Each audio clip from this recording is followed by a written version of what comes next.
Today is Wednesday, January 8th, and this is your forecast for the central United States. And high pressure is pretty firmly in control at this point in the middle of the country, but we do have a lot of advisories, weather alerts that are in effect for the southern plains. And the reason for that is a storm system that right now is south of California that will move across the deep south and bring winter weather. Yeah, you heard me right. Winter weather to Texas, Arkansas, maybe even northern Louisiana as we head into tomorrow. So high pressure has settled in from the north, from Canada, so that has really locked in the cold air in place. The wind, of course, coming in from the north there on the front side of high pressure. We know that around high pressure, the circulation is clockwise, so you can kind of follow that, and that's why the wind is out of the north.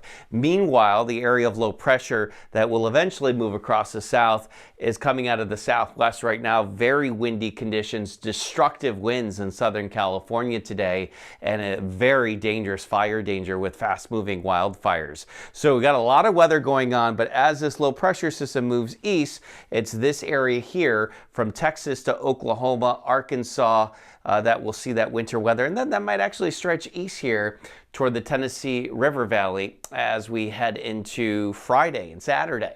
So let's take a look at our forecast here across the Midwest. We'll start off there. 26 with some scattered snow showers in Grand Rapids, 24 in Detroit, 26 with some lingering flurries and snow showers in Cleveland, just 25 in Chicago today. Cincy, a high of only 26, 27 in Louisville, 33 in Nashville, 34 in Memphis. I mean, look how far south sub-freezing high temperatures will reach here for this afternoon. So we got the cold air in place, no doubt about it. And it is going to stay in place at least until the weekend.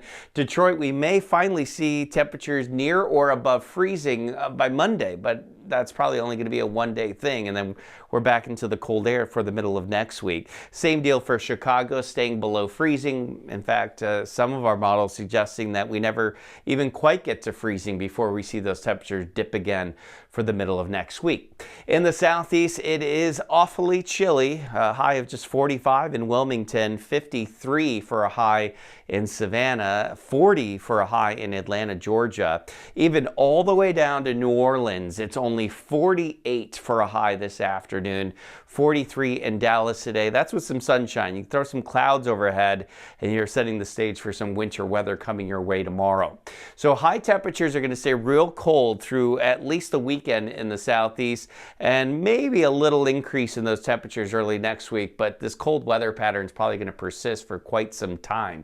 The high temperature yesterday in Fort Lauderdale was just above 60 degrees. That was the high. People were freezing there. That is not normal for South Florida. It'll be a little bit better today, a high of 70 degrees. And if you hang tight, we may actually get a high temperature up near 80 on Saturday.